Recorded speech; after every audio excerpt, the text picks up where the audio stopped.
Welcome to 1001 Ways to Cope with Stress. I am Professor Kenshasa Shabaka, and we are beginning now part 2 of the coronation of the King of Egypt.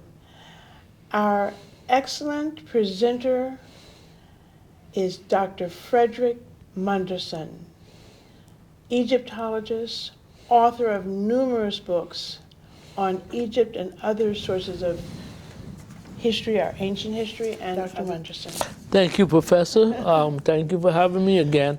So we were discussing the coronation of the King of Egypt, and I was interjecting a quotation from Adolf Ullmann, the German master scholar, in his book Life in Ancient Egypt, that was first published in 1894, and again by Dover publication in the late 70s. And he's discussing the Festival of Min, which is associated with the coronation, and the only example we have that has survived is found at the Medinet Habu temple of Ramses III. So he says, we first see the king shining as the sun as he leaves the palace of life. You know, this whole, again, we talked about what has survived and what we have to extrapolate. We don't have more than 20 or 22% of the knowledge that we have about the ancient culture. If you go to Europe, sad as it may seem, you look at the Notre Dame Cathedral, it represents 1,000 years of history. It was there. So in Egypt, everything has been, the hand of time and destructive hand of man has erased a lot. So you get 20%, and you have to extrapolate and try to arrive at what, in fact, this or that was supposed to be. So we only have the festival here at Medinet Habu. But another important thing is that, and it's interesting because Medinet Habu also has one image of the king leaving the palace to visit the temple.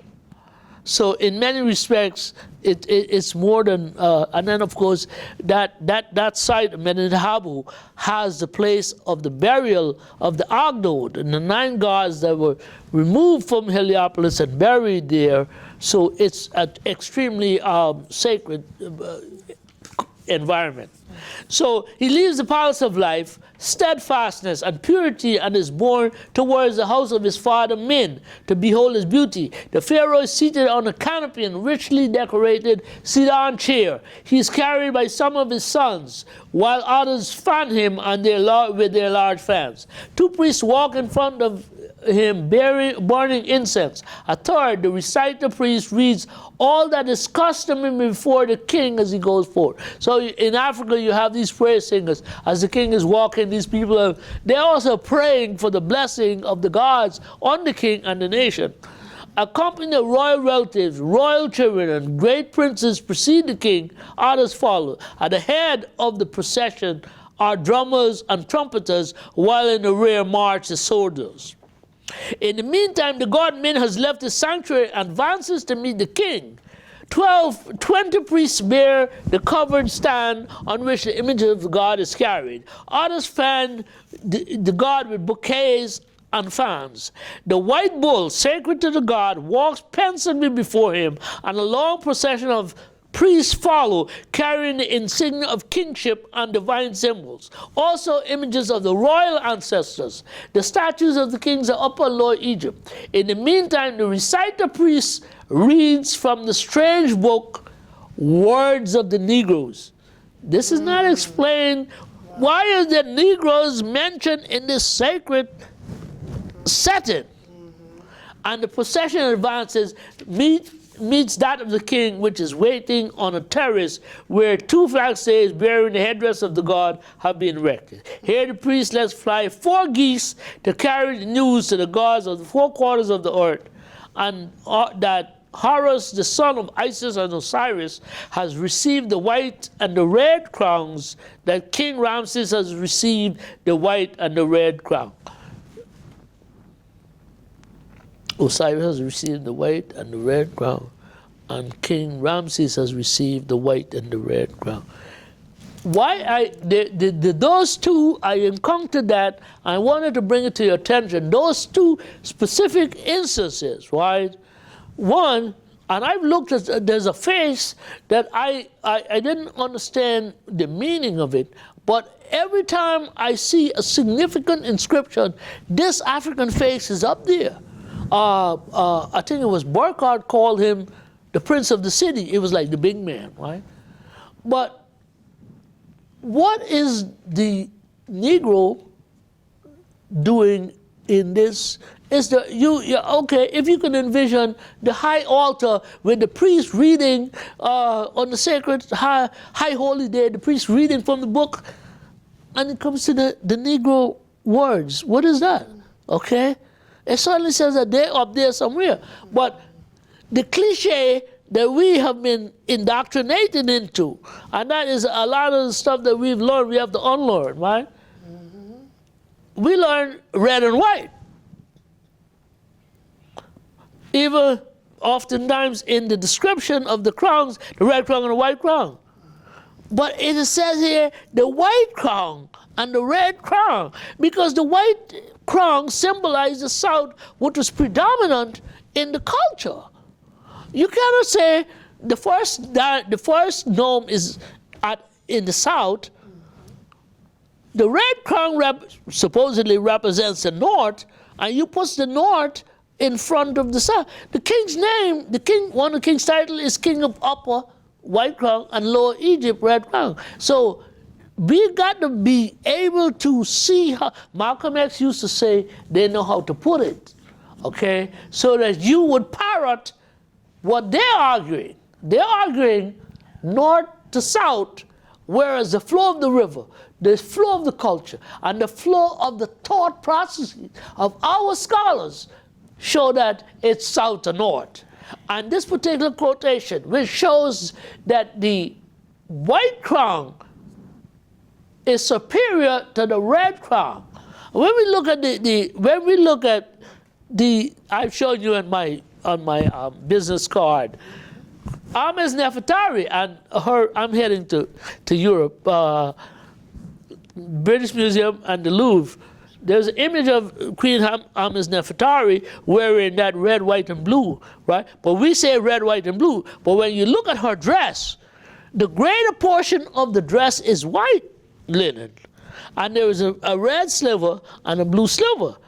Again, you got to learn to read above the line, below the line, between the line, on the line. That intellectual autonomy. Even the side of the line. Yeah, intellectual autonomy. And I gotta emphasize that it was Dr. Leonard James, my teacher at New York City Technical College, who insisted that we develop this.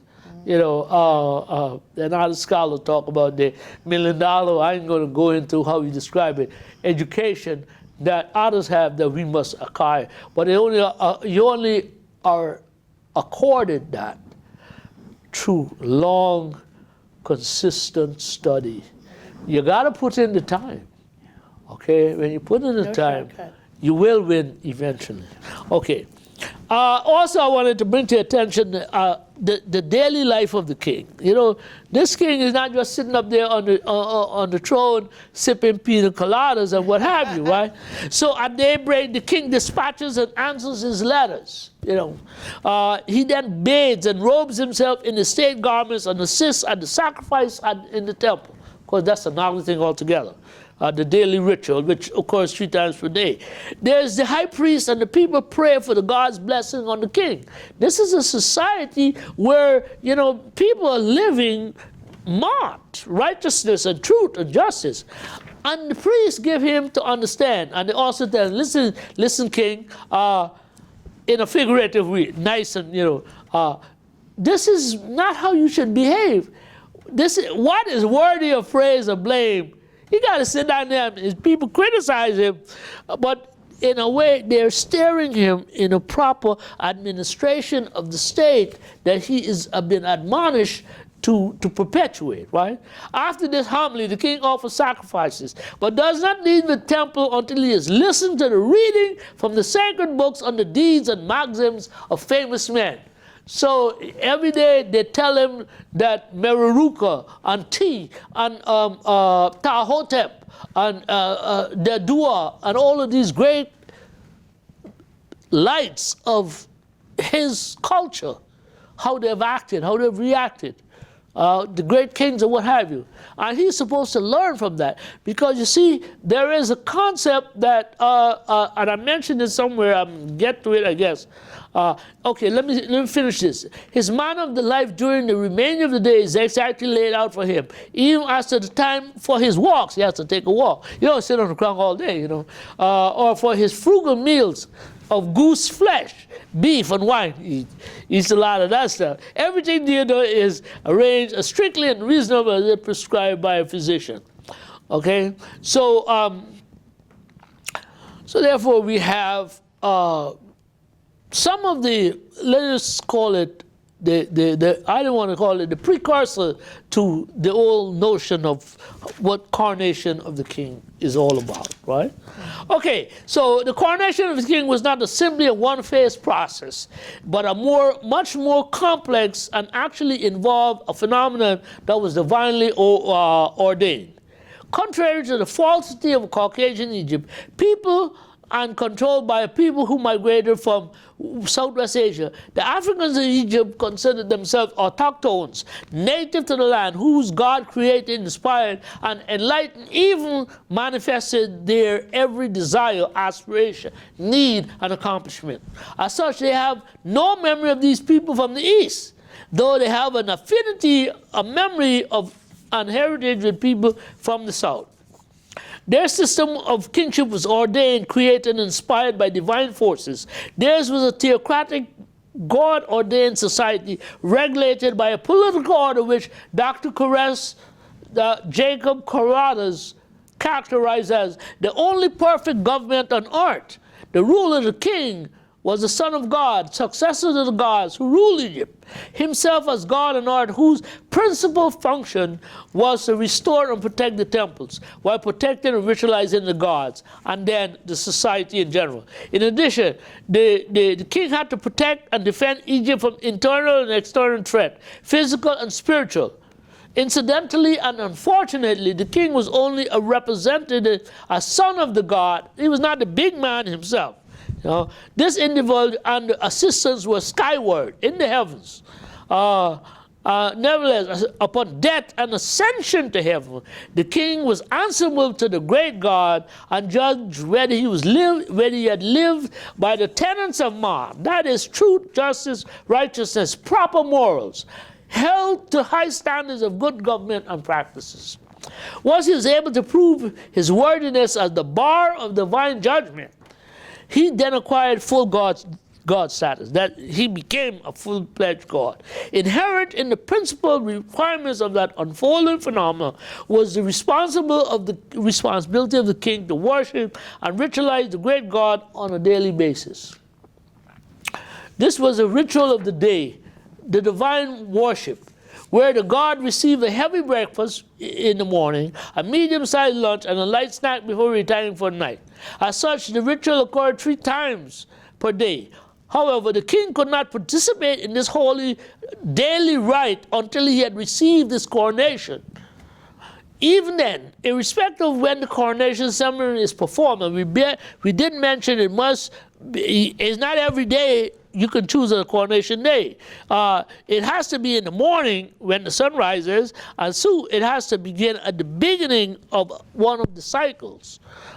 Winter, summer solstice, the new year, the beginning of the inundation period, or things of this nature. When something starts anew, that's when, because it's a new kingship, it's a new king, and therefore we have to begin on the right foot. You know, a friend of mine said, the right foot, the right shoe's on the left foot, and I didn't understand what he meant. What he really meant is that the shoe on the left foot is the right foot. Right. It is the right shoe. He didn't say the right size shoe. Right. So they have to begin on the right foot, right. And that way the blessings will flow to the society.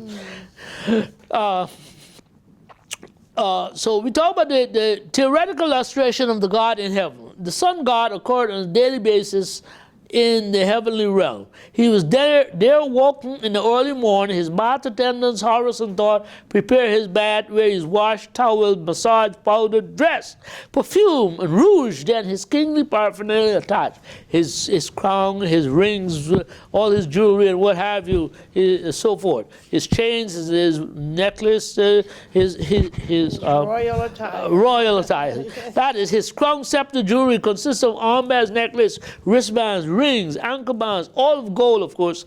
There he is fed his first meal of the day before beginning his journey across the sky, bringing light and life to humanity. That's what happens up there, but that is theory. What happens down here is practice. Interesting, in one of the seeming contradictions of the entire phenomenon, and there are contradictions, this is my idea. Yeah. We're not sure, while traveling across the heavens, if the sun god did stop to have lunch. You know, I didn't know that. You know, nobody's told. Then again, as his earthly counterpart was fed 3 times per day in the temple ritual, it is therefore assumed that this happened on his journey. So you give him spiritual food down here for while he stopped traveling abroad. Still, perhaps through mystical, metaphysical, and magical incantations, the earthly offerings were transferred to spirit, making the heavenly transit. Nevertheless, it can be argued that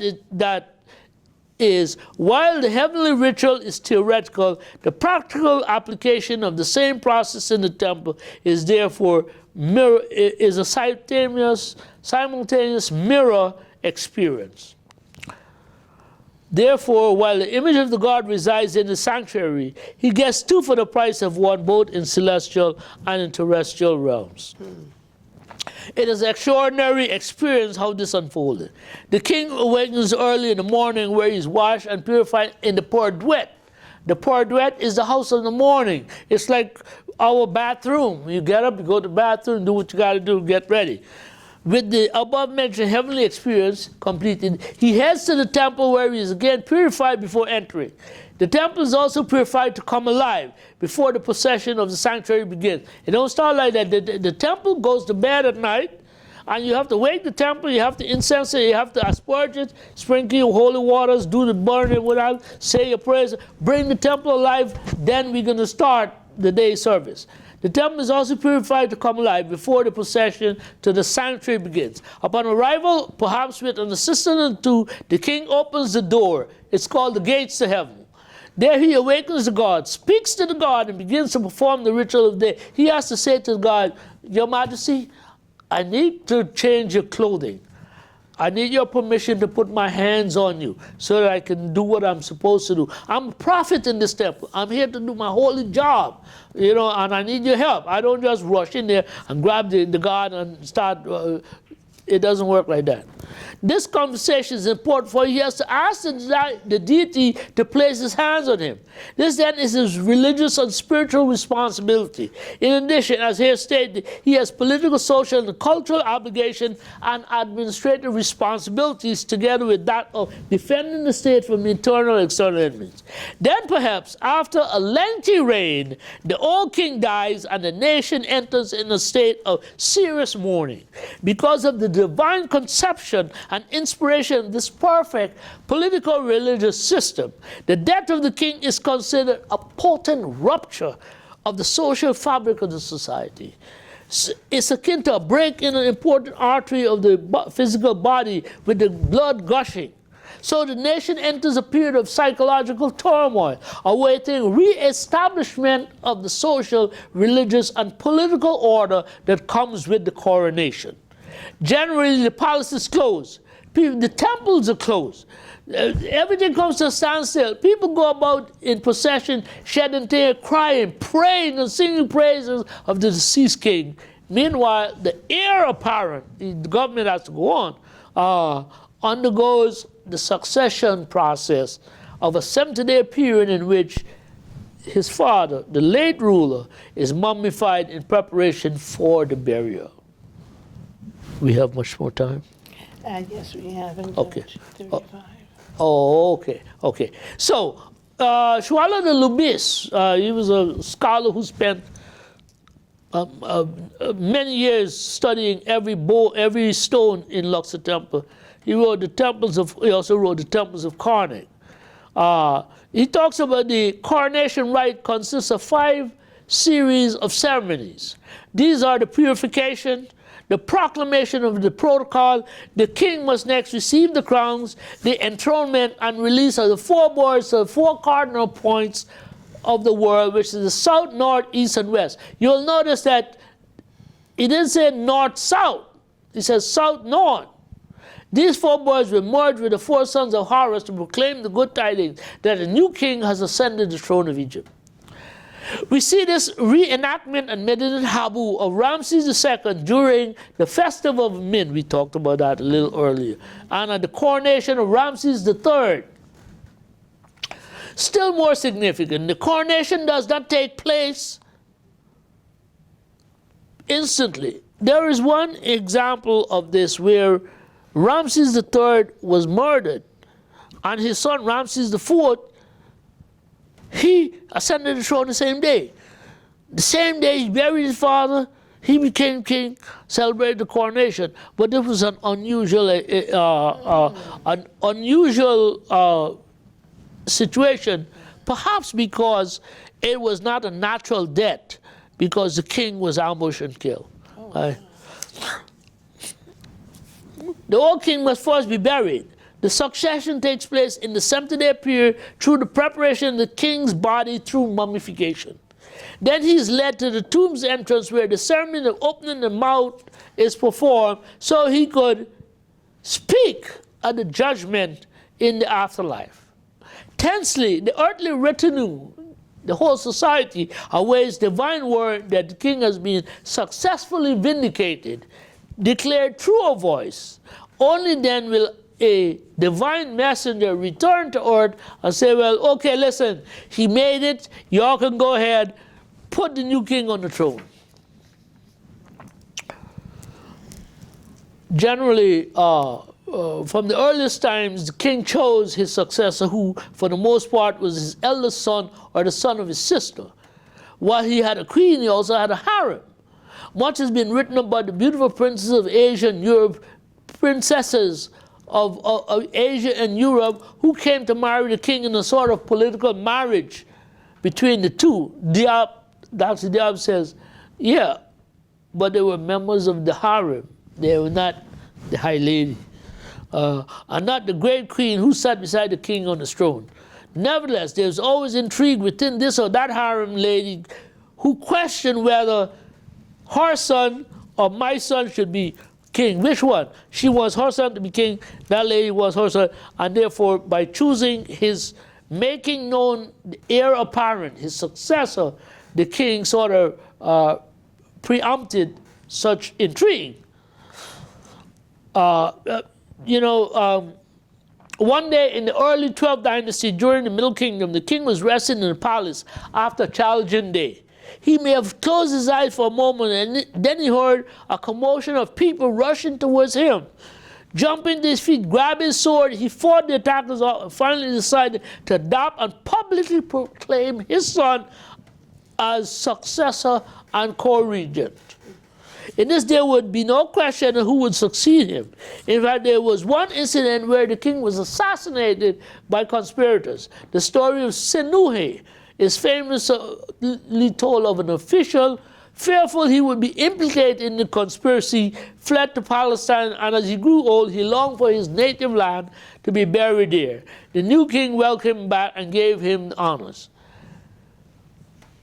Nonetheless, at the time the young king heard of the plot and the demise of the king, he was on the field of battle.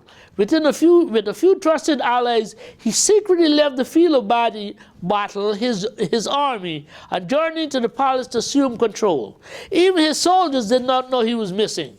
In modern parlance, I've used this as an example, when revolutionaries overthrow a legally constituted government, among the first things they do is seize the radio station. They block the airport runway and deploy the military before announcing to the nation that the new, and the world, of course, that about the new reality. They start playing military music and what have you. We see this in Argentina and those places down in South America. They show force and tragedy undergird the proclamation of new political realms. The prince's rapid return, unbeknown to his forces, was designed to thwart the ancient version of this modern coup d'etat. By returning to the palace and proclaiming himself king, he assumed his legitimacy. Naturally, and however, there were a number of events and ceremonies that must be performed before he actually becomes king. So, Schwaller Lubis, as I said, describes the several events of the coronation simply because the king cannot perform the ritual of the daily divine worship nor officiate in the temple unless he is purified and crowned. So I would like to bring this session to closure. Then we can try to get to the end of it. Very well. Well, again, thank you so much, Dr. Monderson. This is so enlightening, and I appreciate it, and so does my audience.